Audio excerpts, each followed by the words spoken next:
कर लें, कोई हलचल ना हो।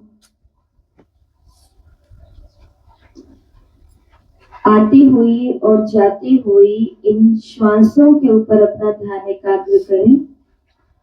सहजता से, सामान्यता से, नॉर्मली सांसें आ रही हैं और जा रही है।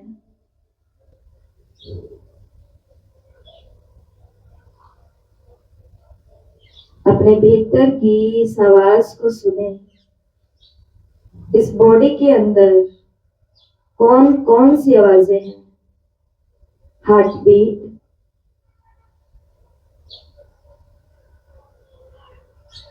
छोटी बड़ी आंतें, पाचन तंत्र अपना कार्य कर रहा है, लंग्स, किडनी,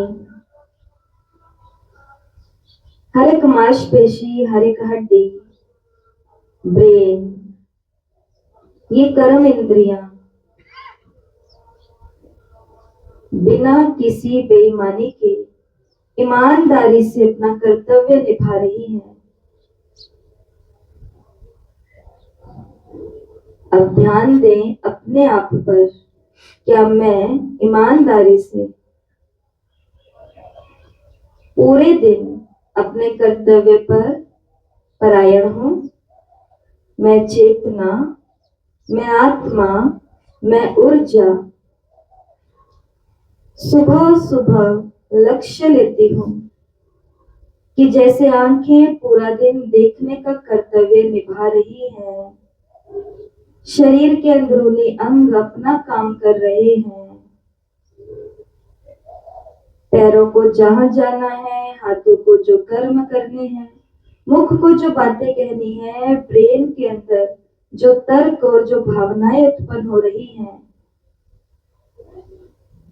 जैसे शरीर अपना कार्य कर रहा है, ऐसे मैं आत्मा लक्ष्य लेती हूँ। हर कार्य करने से पहले अपने स्वमान में सेट होंगी, शांति से, प्रेम से, मधुरता से हर एक के साथ व्यवहार में आऊंगी। आज की ये मुरली शिव जयंती के उपलक्ष्य में है, तो सभी लक्ष्य लेकर बैठना कि आज की इस मुरली से कोई ना कोई महावाक्य मुझे अपने जीवन में अवश्य ही धारण करना है।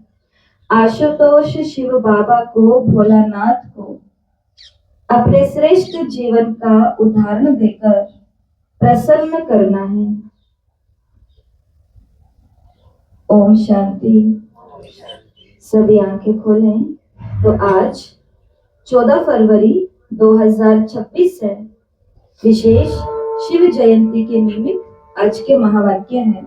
मीठे बच्चे, तुम सर्वोत्तम भाग्यशाली ब्राह्मण कुल भूषण हो। तुम्हें स्वयं भगवान बधाइयां देते हैं। तुम सर्वोत्तम सौभाग्यशाली ब्राह्मण कुल भूषण हो। तुम्हें स्वयं भगवान बधाइयां देते हैं। प्रश्न, बाप बच्चों को संगम पर ही सृष्टि का समाचार सुनाते हैं, सतयुग में नहीं, क्यों? उत्तर, क्योंकि सतयुग तो है ही आदि का समय। उस समय सारी सृष्टि का समाचार अर्थात सृष्टि के आदि मध्य अंत का ज्ञान कैसे सुनाएंगे? जब तक सर्कल रिपीट ही नहीं हुआ तब तक समाचार कैसे सुना सकते हैं?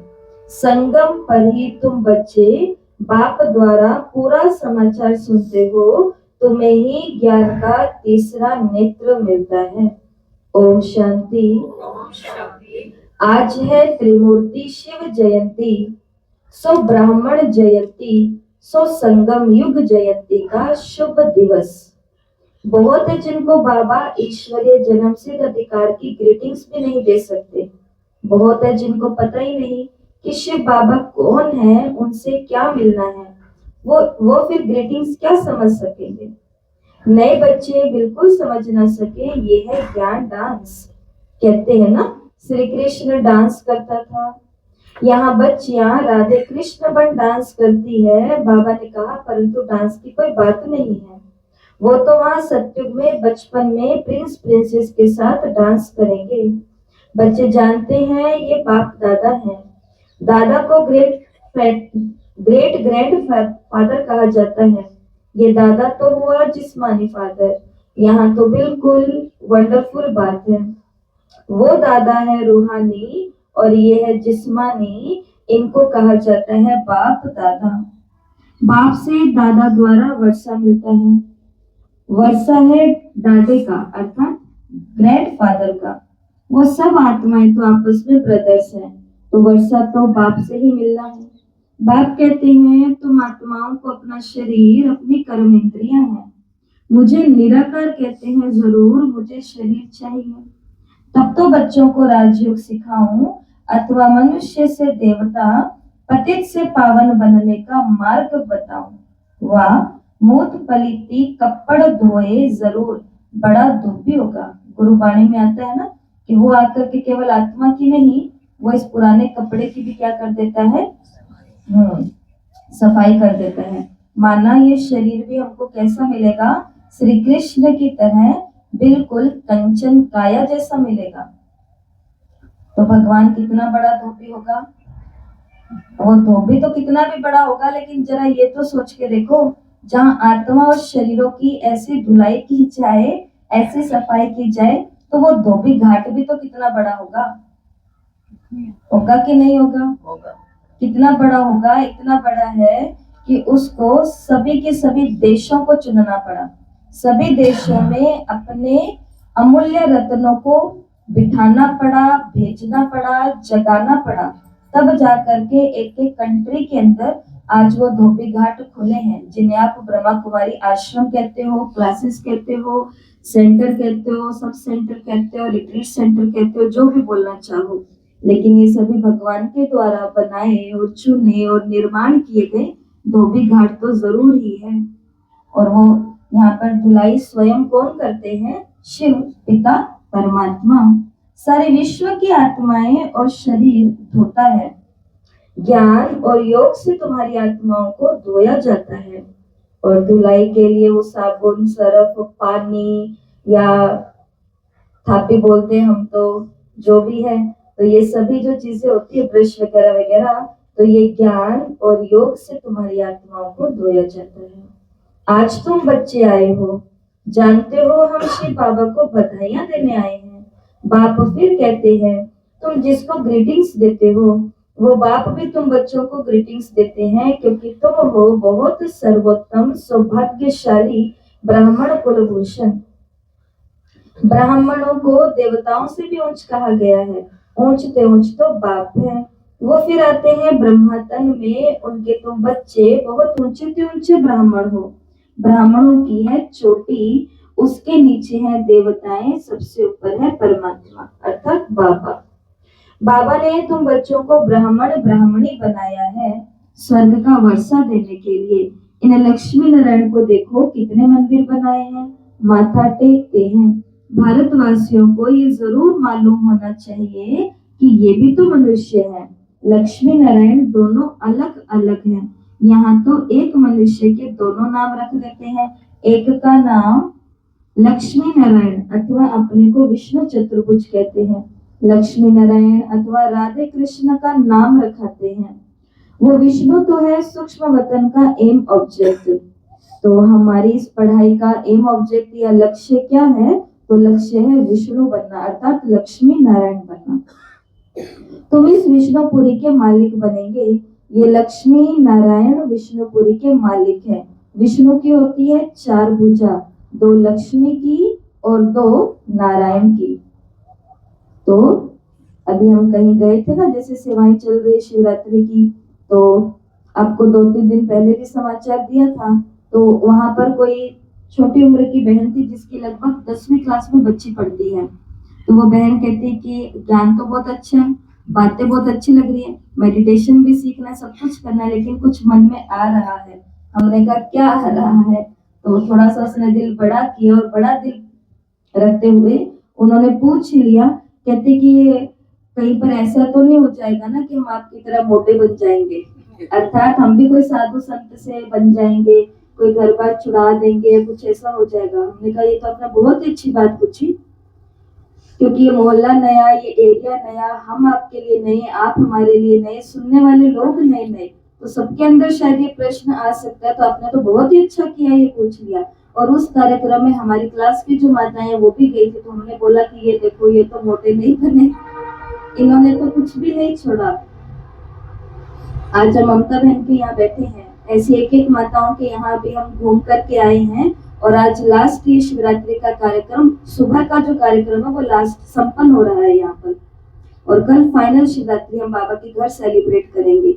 एक एक माता जागी है, बहुत संघर्ष करके जागती है, उसको अपने घर का काम नक्की करना पड़ता है तो वो क्लास में जा पाती है। आकर के बच्चों, पति, बड़ों के टिफिन, खाना पीना सब सेट करना पड़ता है, तब वो क्लास से भागी भागी फिर वापस आती भी है। फिर बीच में सेवाएं होती है, योग भी लगाना है, शरीर के लिए भी कुछ स्वमानों की प्रैक्टिस करनी है।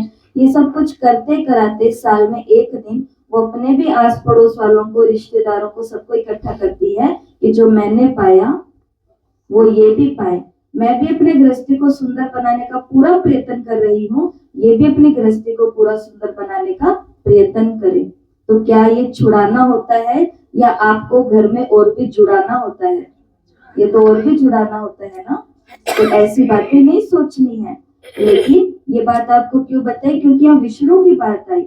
हम बाबा ने कहा ना कि भारत के अंदर कितने लक्ष्मी नारायण के मंदिर हैं, तो लक्ष्मी नारायण दो अलग अलग लोग हैं, जो युगल हैं, जो पति पत्नी हैं, जो कपल हैं, लेकिन इन दोनों का कंबाइंड रूप कहा जाता है विष्णु चतुर्भुज। 4 हाथ दिखाते हैं। सामान्य रूप से किसी व्यक्ति के 4 हाथ नहीं हो सकते हैं। अगर 4 हाथ के साथ कोई बच्चा पैदा हो जाए तो लोग, घर परिवार सब कहेंगे कि बेबी अब नॉर्मल है। तो उसे नॉर्मल करने के लिए 2 हाथों को कटाने का ऑपरेशन किया जाएगा। क्या इसका मतलब हमारी जो अष्टभुजाधारी देवी है वो अब नॉर्मल है? नहीं। चतुर्भुज विष्णु अब नॉर्मल है? नहीं। महालक्ष्मी जिसकी आप दीपावली पर पूजा करते हो उसको भी 4 हाथ दिखाते हैं, क्या वो असामान्य है, असाधारण है? नहीं। लेकिन वो इतने इतने हाथ क्यों दिखा दिए?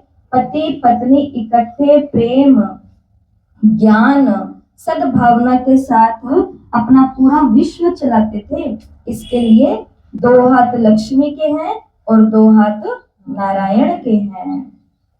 तुम कहेंगे हम विष्णुपुरी के मालिक बन रहे हैं, अच्छा बाप की महिमा का गीत सुनाओ। तो जो भी बच्चे वहां हॉल में बैठे उस समय, तो उन्होंने गीत सुनाया, कितना मीठा कितना प्यारा शिव भोला भगवान। सारी दुनिया में शुरू से लेकर अब तक कोई की इतनी महिमा नहीं है सिवाय एक के। भगवान के अलावा किसी की भी इतनी महिमा नहीं है। सबसे ज्यादा सर्वोत्तम महिमा भगवान की है, ऊंच पे ऊंच परमपिता परमात्मा की है, जिसके तुम बच्चे हो। कहते हो ना कि हम सभी ईश्वर की संतान हैं। ईश्वर तो स्वर्ग का रचता है, तो फिर हम नरक में क्यों पड़े हैं? ईश्वर का यहाँ जन्म है। क्रिश्चियन कहेंगे कि हम क्राइस्ट के हैं। ये भारतवासियों को भूल गया है कि हम परम पिता परमात्मा शिव के डायरेक्ट बच्चे हैं। बाप यहाँ आते हैं बच्चों को अपना बनाए, फिर राज्य भाग्य देने के लिए। आज बाबा अच्छी रीति समझाते हैं, क्योंकि नए भी बहुत हैं, इनों के लिए समझना मुश्किल हो सकता है। हाँ, फिर भी स्वर्गवासी बनते हैं। स्वर्ग में सूर्यवंशी राजा रानी भी हैं, दास दासियां भी हैं, प्रजा भी है, कोई गरीब तो कोई साहूकार भी है। उनकी भी दास दासियां होती है ना। सारी राजधानी यहाँ स्थापन हो रही है, ये तो और ही किसी को मालूम नहीं है। सबकी आत्मा तमो प्रधान है, ज्ञान का तीसरा नेत्र कोई को नहीं है। फिर यहाँ पर गीत बजा तो बाबा ने कहा, अभी बाप की महिमा सुनी, वो है सबका बाप। भगवान को बाप कहते हैं, बेहद का सुख देने वाला पिता है वो। यही भारत है जिसमें बेहद का सुख था, लक्ष्मी नारायण का राज्य था। ये लक्ष्मी नारायण छोटेपन में, ये लक्ष्मी नारायण छोटेपन में राधे कृष्ण है, और फिर स्वयंवर के बाद लक्ष्मी नारायण नाम पड़ता है। आज भी इंडिया के अंदर ऐसा होता है ना कि शादी से पहले कुछ और नाम होता है, लेकिन शादी होने के बाद तो नाम बदली कर देते हैं। इस भारत में 5000 वर्ष पहले देवताओं का राज्य था। सिवाय लक्ष्मी नारायण के और कोई राज्य नहीं था, कोई खंड नहीं था। तो अब भारतवासियों को भी जरूर मालूम होना चाहिए कि लक्ष्मी नारायण ने अपने पहले जन्म में ऐसे कौन से कर्म किए जो वो लक्ष्मी नारायण बने।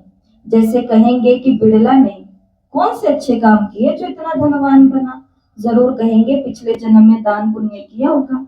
कोई के पास बहुत धन है और कोई के पास तो खाने के लिए भी नहीं मिलता, क्योंकि कर्म ऐसे किए हैं। कर्मों को तो सब मानते हैं ना।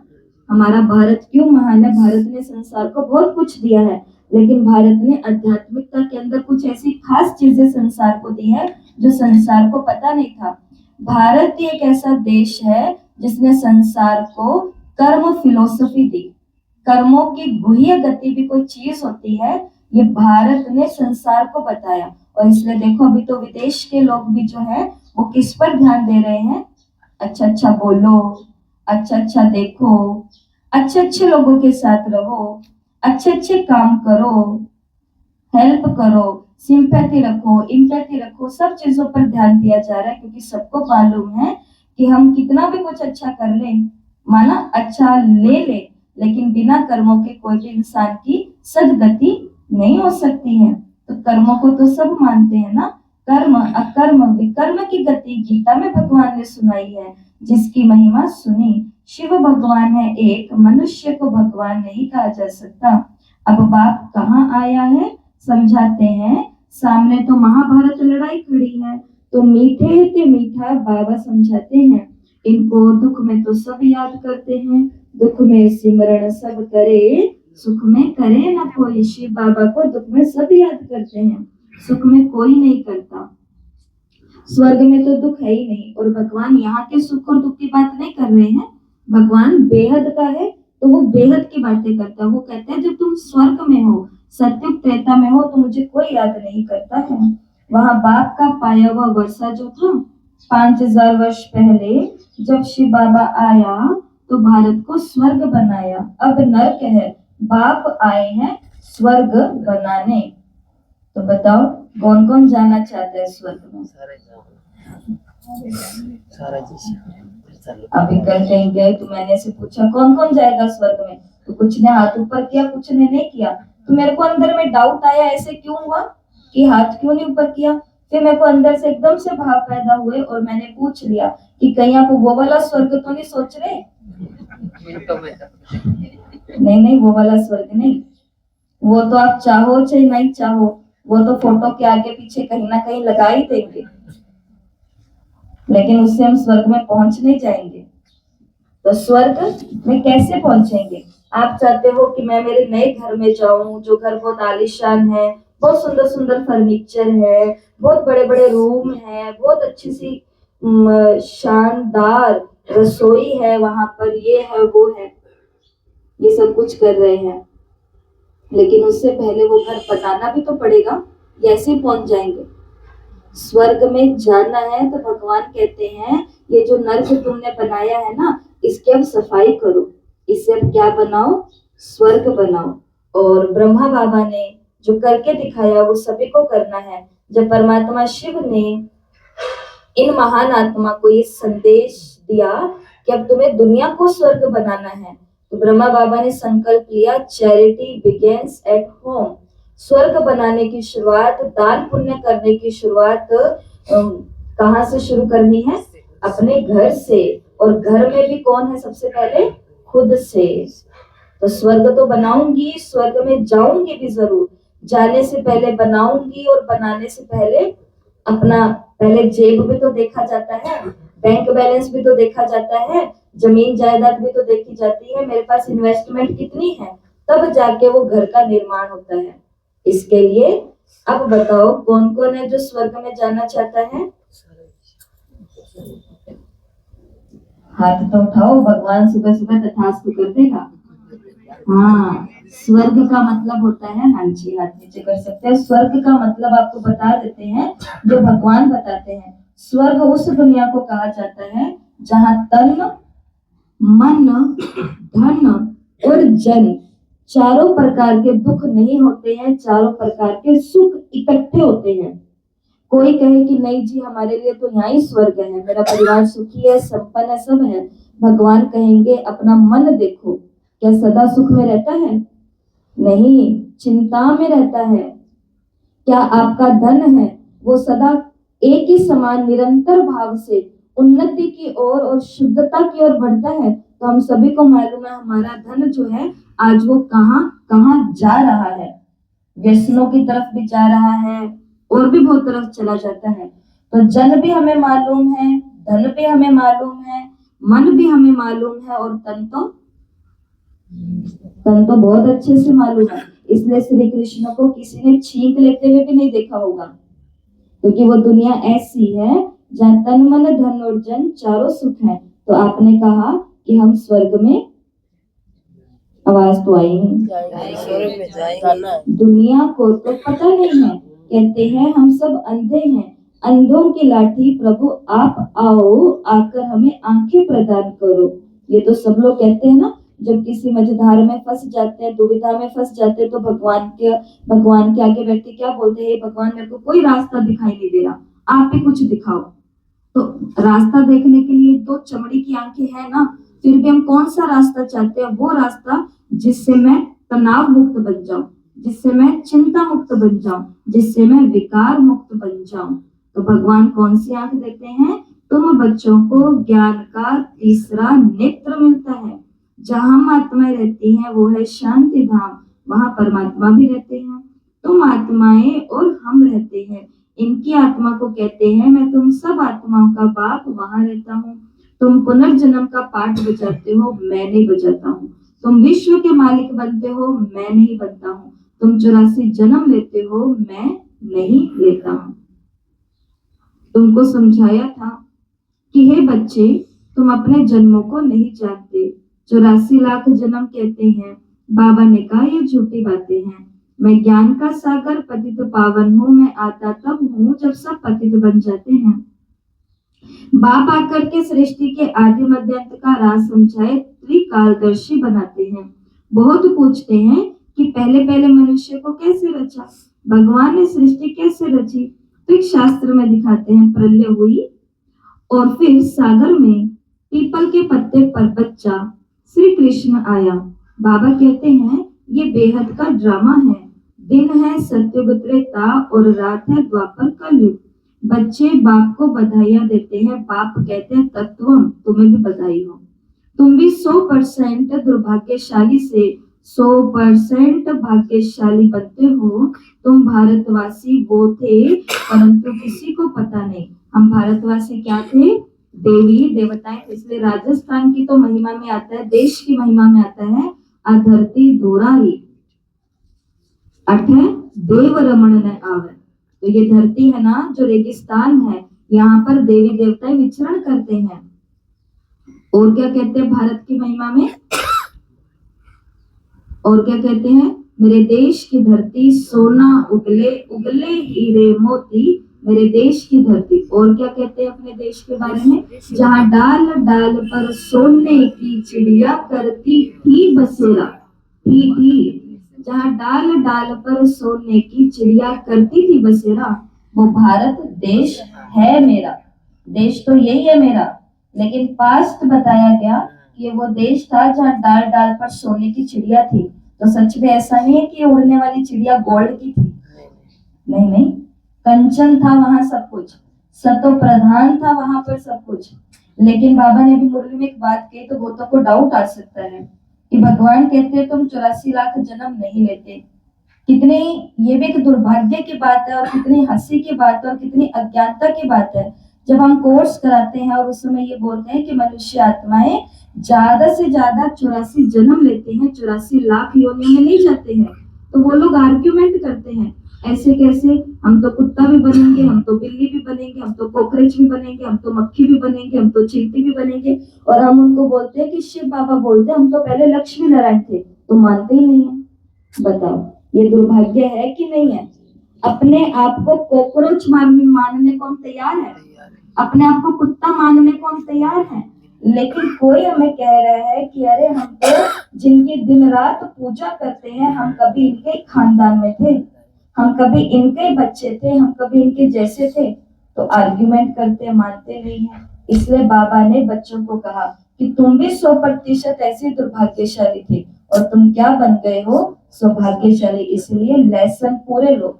जब पूरा राज्यों का लेसन लेते हैं तो ये सारी गुत्थियां खुलने लगती हैं, तब जाके कर्मों की गति पता चलती है कि जब 84 लाख योनियां लेके, अर्थात 84 लाख इन सब में जा करके शास्त्रों में आता है एक मनुष्य जीवन मिलता है। और वो 84 लाख जन्म क्यों मिले? हमारे पाप ऐसे किए हुए थे तो वो मिले थे, पापों को काटने के लिए वो जन्म मिले। तो कोई ये क्यों नहीं सोचता कि 84 लाख जन्म लेकर के जब मैंने सारे दुख भोग के लिए हैं, किसी ने मेरे को पैरों के नीचे दबाया, किसी ने मेरे को डंडा मार के भगाया, किसी ने पानी घेर के मेरी आलोचना की, घर के आगे से निकाल दिया, बासी खाना दिया, नोच दिया, काट भी दिया होगा किसी जन्म में। जब सब कुछ मैं आत्मा भोग के आ चुकी हूँ, एक ही मनुष्य का जन्म मिला है, तो वो अच्छा होना चाहिए था कि नहीं होना चाहिए था? सुखी होना चाहिए था कि नहीं होना चाहिए था? और हम सभी अगर पहली पहली बार इंसान बने हैं, एक ही जैसे जानवर बनने के बाद, तो पहला ये इंसान का जो हमारा जन्म है, ये एक जैसा होना चाहिए था कि नहीं होना चाहिए था? फिर उसमें भी हमारे जन्म, ये कर्म ऊपर भाग्य नीचे, कर्म भाग्य ऐसे चलता है। इसलिए भगवान कर्मों की गति में बताते हैं, आप इस चीज को स्वीकार करके चलो कि मैं अधिक से अधिक 84 बार इंसान बना होऊंगा। तो किसी जन्म में मैंने किसी को दुख दिया, सुख दिया, ये किया, वो किया, अब लास्ट जन्म में बैठ के मैं इन सभी अकाउंट को सेटल करूंगा। जैसे एक अकाउंटेंट करता है, खाता बही रखने वाला व्यक्ति करता है, क्रेडिट और डेबिट को बराबर करता है। बाबा ये सब बातें बताते हैं। तुम अपने जन्मों को नहीं जानते हो, मैं आकर के बताता हूँ, तुमने 84 जन्म लिए हैं। बाप तुमको संगम युग पर सारी सृष्टि का समाचार देते हैं। अभी ध्यान से सुनना, कुछ मुख्य बातें आ रही हैं। सतयुग में थोड़ी सुनाएंगे। जिस समय सृष्टि की आदि मध्य अंत हुई नहीं, तो उसका समाचार कैसे सुनाएंगे? मैं आता हूँ अंत में। आप सभी सवेरे सवेरे यहाँ बैठे हो, मैं आपको पूछूं और बताओ आपका दिन आज का कैसा रहा, तो आप क्या कहोगे? बताइए, आज का दिन कैसा रहा? अभी तो शुरुआत हुई है। अभी किसी की शादी हुई थी, तो शादी करते हुए पहली पहली बार है ना, बस उसी दिन के अगले दिन ही बाबा के घर आई थी। तो मैंने उनसे पूछा और अच्छा रहा सब? वो कहते अभी तो दीदी पहला दिन वो कहते अभी तो पहला दिन है, अभी तो पता चलेगा।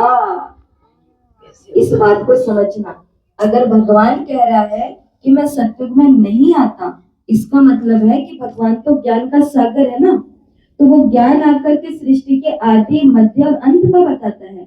अगर वो आदि अर्थात दिन की सुबह सुबह शुरुआत में आ जाएगा, तो वो मध्य और अंत कैसे बताएगा? पहले भगवान को भी आदि मध्य अंत सृष्टि का होने तो देखने दो, उसके बाद अंत काल में भगवान आते हैं, जिसको हम संगम युग बोलते हैं। सतयुग आने वाला है, कलयुग जाने वाला है। सतयुग आने वाला होता है, कलयुग जाने वाला होता है, बीच में भगवान आते हैं और आकर के सारे के सारे सृष्टि के आदि मध्य और अंत का समाचार सुनाते हैं कि कौन सी दुनिया जा रही है, कौन सी दुनिया आ रही है। इसलिए हम सवेरे सवेरे नारा क्या लगाते हैं? जागो जागो समय पहचानो, भारत में भगवान आए हैं। कलयुग जा रहा है, सतयुग आ रहा है।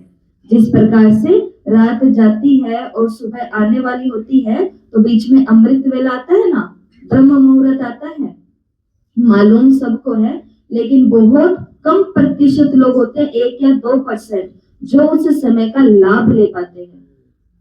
समझ रहे हो ना इस बात को? बहुतों को तो पता ही नहीं होता। माताएं आती है, आज सीख के गई है कि अरे अमृत वेला भी कोई चीज होती है, शिव भगवान वरदान देते हैं, बातें करते हैं भगवान। वो अगले दिन जाकर के सुबह सुबह 4 बजे बिस्तर पर बैठ जाती है। घर वाले कहते हैं कि पागल तो नहीं हो गई, आधी रात को बैठ के क्या कर रही है? 3:30-4 बजे उन्हों को लग रही है आधी रात है, लेकिन वो जिसको पता है कि ब्रह्म मुहूर्त हो चुका है, वो कहता है अरे आप सो जाओ, अमृत वेला हो गया। एक ही समय 2 समय चल रहे हैं एक ही टाइम में।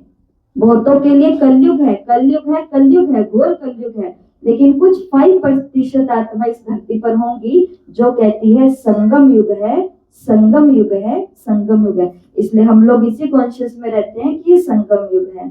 शिव बाबा कहते हैं अगर सृष्टि की शुरुआत में आ जाऊंगा तो समाचार कैसे सुनाऊंगा, मैं तो आता हूँ अंत में, कल्प के संगम युगे आता हूँ। शास्त्रों में लिखा युगे युगे। सब धर्म वाले श्री कृष्ण को भगवान नहीं मानेंगे। भगवान निराकार को कहा जाता है, वो है सभी आत्माओं का बाप। बाप से वर्षा मिलता है, तुम सब आत्माएं भाई भाई हो। परमात्मा को सर्वव्यापी कहते हो तो फिर फादरहुड हो जाएगा, ब्रदरहुड नहीं होगा ना। फादर को कभी वर्षा मिलता है क्या? वर्षा तो हमेशा बच्चे को मिलता है बाप से। तुम आत्माएं सब बच्चे हो तो वर्षा जरूर परमात्मा से मिलना चाहिए। हद के वर्षे से तुम राजी नहीं होते हो, इसलिए पुकारते हो, तुम्हारी कृपा से सुख घनेरे मिले थे। अब फिर रावण के द्वारा दुख मिलने से फिर पुकारने लगे हो। सबकी आत्मा पुकार रही है क्योंकि दुख है, इसलिए याद करते हैं, बाबा आकर सुख दो। अभी इस ज्ञान से तुम स्वर्ग के मालिक बनते हो, तुम्हारी सदगति होती है। इसलिए गाया जाता है सर्व का सदगति दाता एक बाप। अभी सब दुर्गति में है, फिर सर्व की सदगति होती है। जब लक्ष्मी नारायण का राज्य था ना तो तुम स्वर्ग में थे, बाकी सब मुक्ति धाम में थे। अब हम बाप द्वारा राजयोग सीख रहे हैं। बाप कहते हैं कल्प के संगम पर मैं तुम्हें पढ़ाता हूँ। देखो पढ़ाई पढ़ेंगे लिखेंगे तो बनेंगे नवाब, खेलेंगे कूदेंगे तो होंगे खराब। इसके लिए अभी सुबह सुबह एक बहन मिले, वो कहते कि दीदी मेरे को तो ऐसे लग रहा है मैं फिर से बचपन में आ गई, फिर से स्कूल के जीवन में आ गई, क्योंकि अब पढ़ाई शुरू हो चुकी है। तो जिन्होंने माताओं ने कभी स्कूल कॉलेज क्या स्कूल भी नहीं देखा, कॉपी पेन भी उठा के नहीं देखा, वो रोज भगवान की पढ़ाई पढ़ रही है। और उनसे पूछो कि माता जी कहाँ जाते हो, तो बड़े नशे से कहते हैं कॉलेज जाऊं कॉलेज। जिस प्रकार आपको डॉक्टर बनना है तो डॉक्टर के कॉलेज में दाखिला ले करके सारी पढ़ाई कंप्लीट करके परीक्षा दे करके फिर अपनी कामयाबी को हासिल करना पड़ता है। हर एक डिग्री में ऐसा ही होता है। एक ही उदाहरण देती हूँ। उसी प्रकार से देवी देवताओं के जैसा सुख चाहिए, देवी देवताओं की जैसी अच्छी वाली दुनिया चाहिए, अच्छी वाली दुनिया, तो उसके लिए पहले एडमिशन लेकर के पूरी तालीम हासिल करनी है, पूरी कोर्स पूरी पढ़ाई करनी है, दैवी गुणों को धारण करना है और फिर बाद में उस दुनिया में कामयाब होना है। मनुष्य से देवता बनाता हूँ मैं।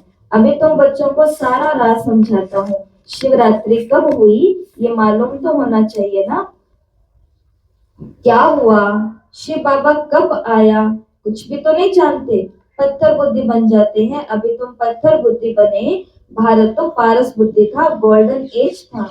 लक्ष्मी नारायण को भगवान भगवती कहते हैं, उनको वर्षा भगवान ने दिया फिर दे रहे हैं, तुमको फिर से भगवान भगवती बना रहे हैं। अभी ये तुम्हारा बहुत जन्मों के अंत का जन्म है। बाप कहते हैं विनाश सामने खड़ा है। इसको कहा जाता है रुद्र ज्ञान यज्ञ। वो सभी तो होते हैं मटेरियल यज्ञ, ये ज्ञान की बातें हैं। इसमें बाप आकर मनुष्य को देवता बनाते हैं। तुम बधाइयां देते हो शिव बाबा के आने की।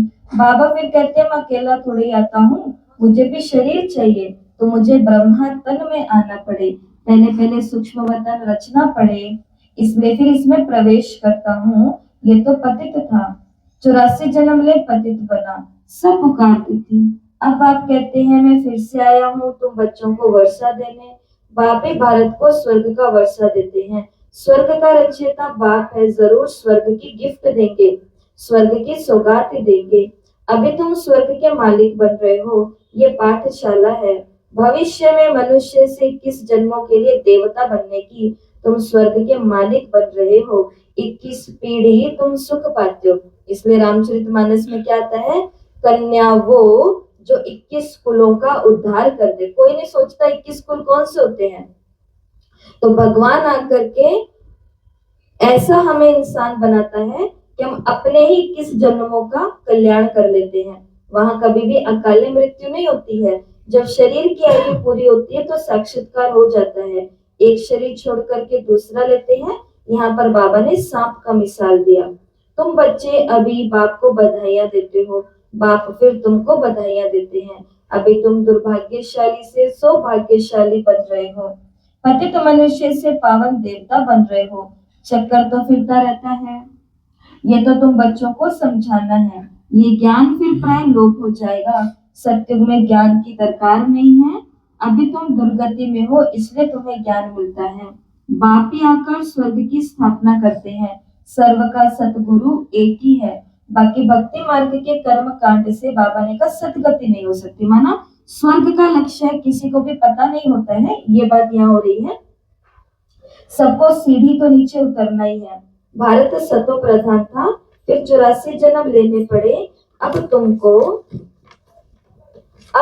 चढ़ना है, ठीक है। इसलिए गुरुबाणी में क्या आता है, चढ़ती कला तेरे भाने सर्व का भुला।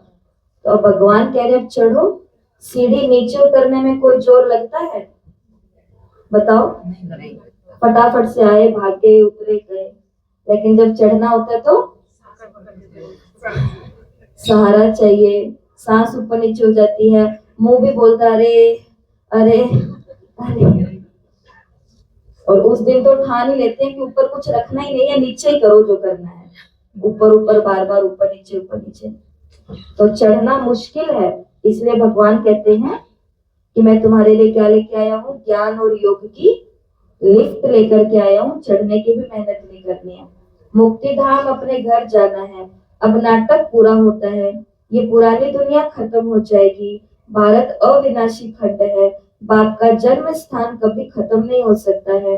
तुम शांति धाम में जाकर फिर सुख धाम में आएंगे, अपना राज्य करेंगे।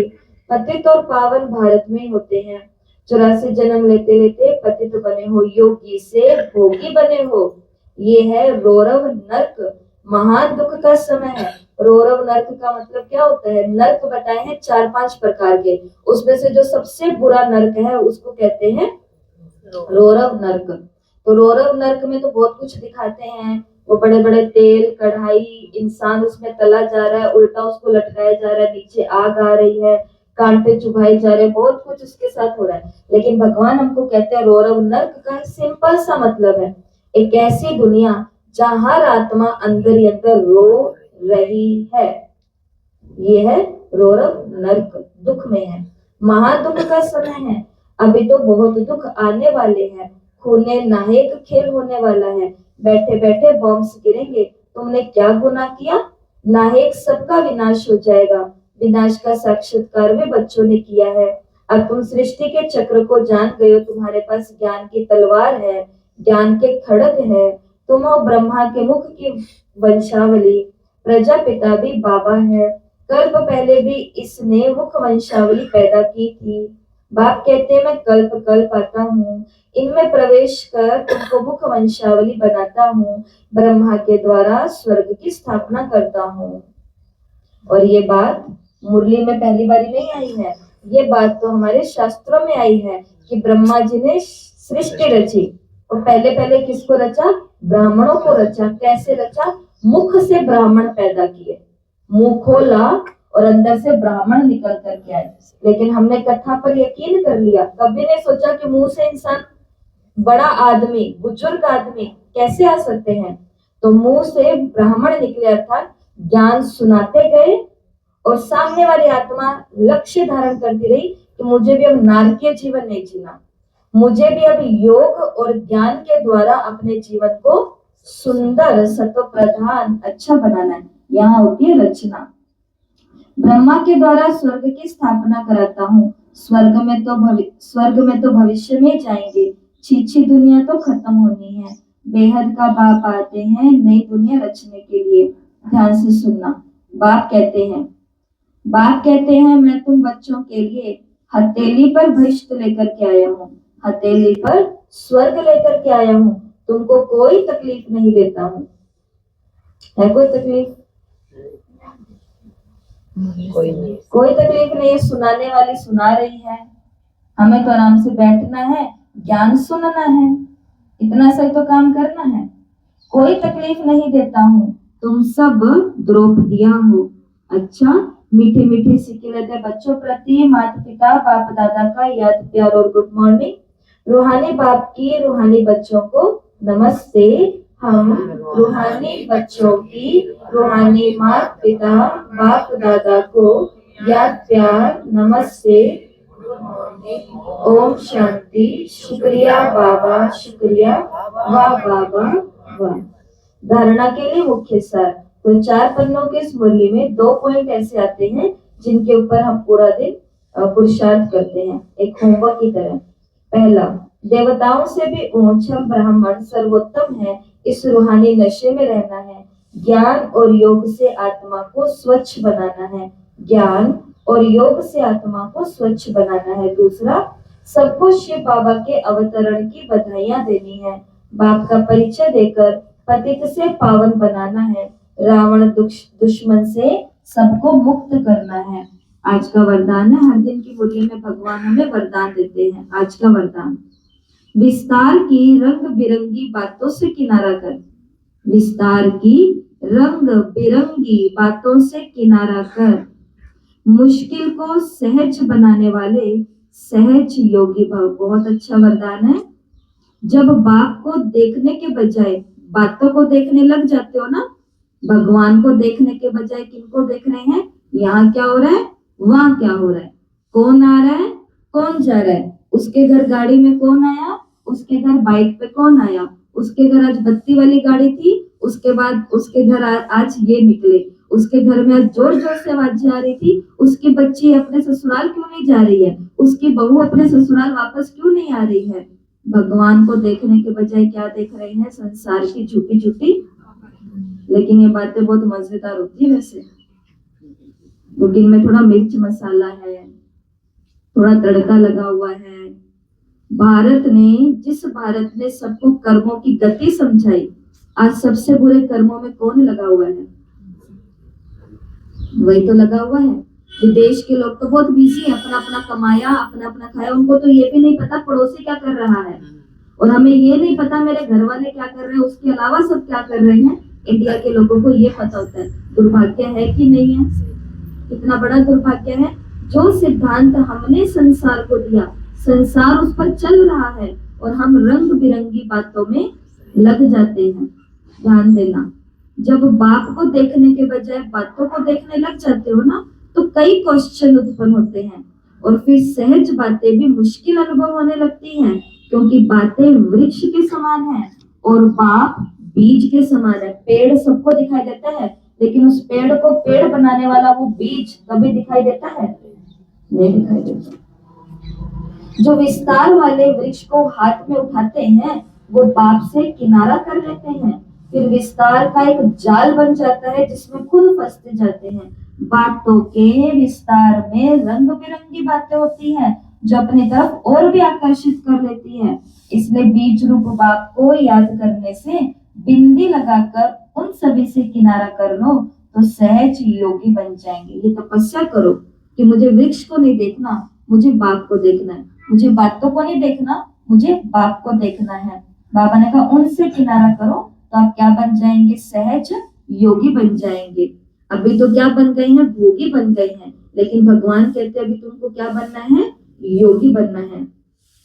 जो सुबह 3 बजे उठता है उसे बोलते हैं राजयोगी, जो 4 बजे उठता है उसे बोलते हैं योगी, जो 5 बजे उठता है उसे बोलते हैं भक्त, जो 6 बजे उठता है उसे बोलते हैं गृहस्थी, जो 7 बजे उठता है 6 बजे कौन उठा, गृहस्थी। जो 7 बजे उठता है वो है रोगी, रात को थोड़ा सिर दर्द हो रहा था इसलिए लेट उठे हैं आज। जो 8 बजे उठता है वो है महारोगी, ज्यादा ही तकलीफ थी रात को, पूरी रात नींद नहीं आई, 8 बज गए क्या। जो 9 बजे उठता है वो है भोगी, 3-4 बजे मोबाइल टीवी बातें नाचते कूदते क्लब डिस्को करते करते सोए हैं, तो मानो कहाँ पहुंचे, 9 बजे पहुंच गए क्या। तो जो 9 बजे उठता है वो है भोगी, और 10 बजे वो भी प्राणी है, यही है हमारे इसी संसार में है। जो 10 बजे उठते हैं वो है महाभोगी, रात को क्या क्या भोग विलास कर करके पड़े हैं। भगवान कहते हैं अब बताओ क्या बनना है, गृहस्थी तक ही रहना है, भक्त तक रहना है या योगी तक और महायोगी तक आना है, और कौन रोकने वाला? हमें कोई नहीं रोकने वाला। ना घर छोड़ के कहीं जाना है, ना सवेरे सवेरे ना नहाना है, कुछ भी तो नहीं करना। 4 बजे उठ करके भगवान को देखो, वो वरदान दे रहा है, वो कह रहा है सुखी परिवार आत्मा भव, लेकिन हम वरदान लेने के लिए जागते नहीं, फिर भगवान को कहते हैं भगवान मेरा पूरा परिवार दुखी क्यों है? वो कहता है जब बांट रहा हूँ तब तो, और फिर कहेंगे पता नहीं जब भगवान तकदीर बांट रहा था तब मैं कहाँ सोई पड़ी थी। नहीं नहीं, कोई बात नहीं, सुबह नहीं होता, पूरा दिन हमारा योग चलता है। ये तो आपको एक क्या बोलते हैं, ये तो आपको एक वाक्य पूरा बता दिया, जो नीति और रीति बताई गई है वो आपको सुनाई है। बाकी बातों से किनारा करो, भगवान को पूरा दिन अपने साथ रखो, तो हम क्या बन जाएंगे? सहज योगी बन जाएंगे। और आज का स्लोगन है, मैं और मेरेपन की अलॉय को समाप्त करना ही रियल गोल्ड बनना। खाद होती है ना, तो मैं और मेरेपन की खाद को समाप्त करना ही रियल गोल्ड बनना है। और आज के अवैध इशारे हैं, अभी सभी मिलकर एकमत हो, सेवा के कोई भी कार्य को धूमधाम से आगे बढ़ाओ। हम ब्राह्मण आत्मा के सहयोग से, शुभकामनाओं शुभ भावनाओं से सेवाओं की धूम मचाएं। अगर कोई मुख से बोल नहीं सकता तो मन सा वायुमंडल से सुख की वृद्धि, सुख में स्थिति से सुख में संसार बनाए। कहाँ जा नहीं सकते हो, तबियत ठीक नहीं है तो घर बैठे ही सेवा करो, सेवा में सहयोगी जरूर बनो, तब सर्व के सहयोग से सुख में संसार बनेगा। अच्छा, ओम शांति। तो सुनी सभी ने बाबा की आज की मुरली।